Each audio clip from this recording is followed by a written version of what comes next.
Hi all, today I'm showing you my brown butter chocolate chip cookies. They're absolutely delicious. Ingredients you'll need. Now I've listed all the ingredients here to make your life easier. Hopefully it does. Now first off you need to preheat your oven to 350 degrees. Then next I place a fine mesh strainer over a large mixing bowl. And then I'm going to add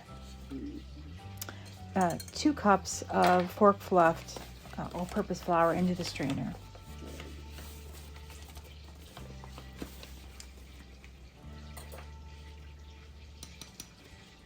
Takes a moment.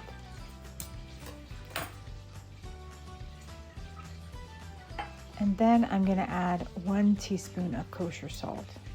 And then I'm going to add 1 teaspoon of baking soda. And I'm just going to sift everything into the bowl together. Now because the kosher salt is rather large, it's not going to actually go through the fine mesh strainer, so just dump it in. This is just to break up the flour and make sure everything mixes pretty well together. Then next I'm adding 1 stick of unsalted butter to a small saucepan, and over a low-medium flame on the burner I melt the butter slowly. And it's going to bubble because it's going to release all the water. And you're going to make sure you're going to scrape all the brown bits up in the bottom as it's cooking, because you don't want those to burn. You want everything to cook evenly. And the foam is just the water coming off.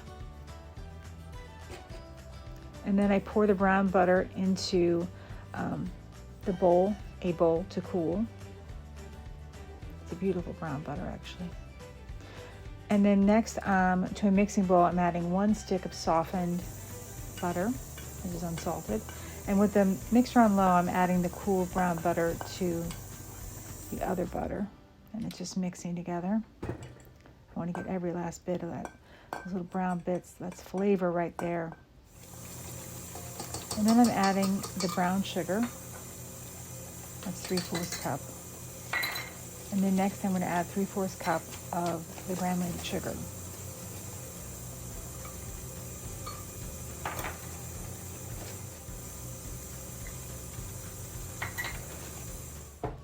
And then I'm adding 1 tablespoon of vanilla extract. I made homemade, so I'm using that.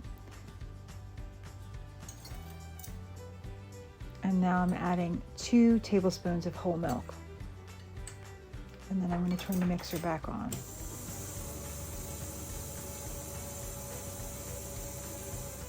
And then I'll scrape down the bowl, very important.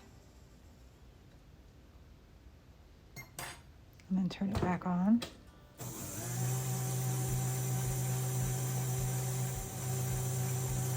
And now I'm going to add 2 large eggs. You can either, doesn't matter the temperature, they can be cold, they can be room temperature, it doesn't really matter. Normally I would say room temperature, but it doesn't really matter in this case. So I just added those. I'm going to scrape down the bowl again once they're incorporated. And then next I'll turn it on for just a moment. Or turn it off, I should say. And now I'm going to spread evenly 2 cups of pecans on a lined baking sheet. I'm using my silicone pad there. And then I'm going to place the pecans in the preheated 350 degree oven. And I'm going to bake for 5 to 7 minutes or until lightly toasted. You'll be able to smell them. Don't burn them, just watch them. And then next I'm going to coarsely chop the toasted pecans and set them to the side. And now I'm turning the mixer back on, and I'm going to add the flour to the butter sugar mixture on low. And then I scrape down the bowl and turn it on just a moment. I think I only had it on maybe 5-10 seconds.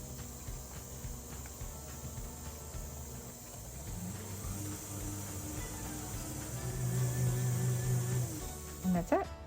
We're done.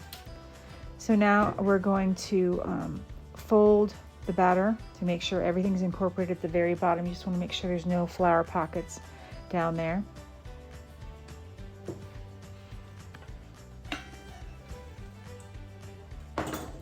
And now I'm adding the pecans to the batter.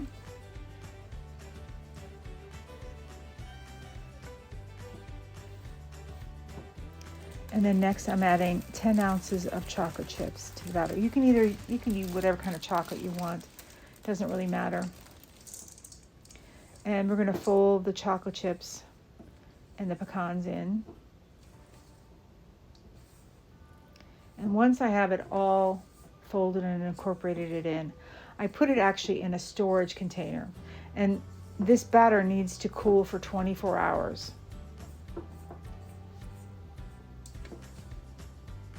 It's just best. The flavors marry and it just tastes incredible. If you're hard pressed, 12 hours, but really 24 hours is the best. So I add it to the storage container that I have here.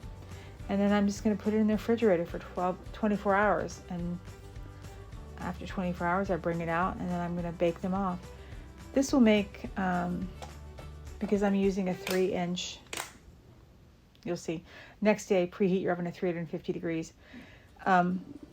Because I'm using a 3-inch cookie scoop to make the cookies, this will make 12 cookies, 12 large cookies. And one of the things I like to do with these cookies is I like to put ice cream in the middle and make ice cream cookies and then put them in the freezer and then for later on have them for like dessert. It's really incredible. You can put whatever kind of ice cream you want, but vanilla is it's pretty standard. And my mom was saying, you could dip them in chocolate. And I said, we could dip them in chocolate, but I think that would be gilding the lily. So we're going to place the cookies in the preheated 350 degree oven.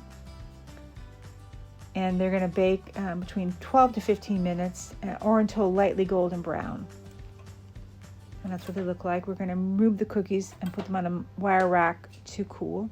And then repeat the process until they're all gone. Again, this will 12 cookies. So here I'm just removing the other ones off and putting these on to cool on the rack.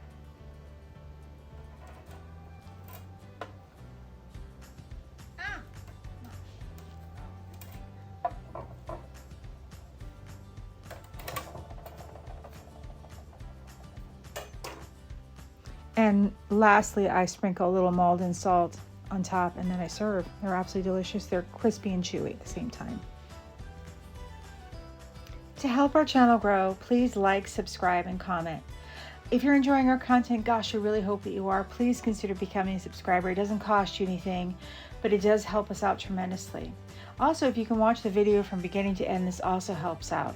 It's all because of the YouTube algorithm. Otherwise, we stay hidden and we don't grow, and we'd love to grow. Thank you all for your help. Be blessed.